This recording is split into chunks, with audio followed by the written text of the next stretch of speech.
I'm going to show you how to download apps on your Dell laptop for Windows 10 and Windows 11. All we need to do is head on down to our search bar at the very bottom, or alternatively, press the start button and then click search. From here, we want to search for Microsoft Store and then click on Microsoft Store. Microsoft Store is pre-installed with Windows 10 and 11, and it allows you to browse applications and video games.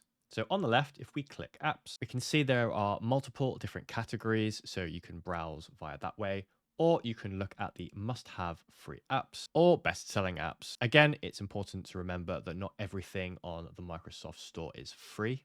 Some will be paid, as you can see here. So if we click on free apps, we can easily browse and select the thing that you're looking for. Alternatively, if you actually do know what you want, at the very top is a search bar. So for example, if we put in Teams and then we can click on Microsoft Teams, and then all you do is click the install button here and the application will be installed. That's all there is to it. If this video helped you, please consider giving it a like.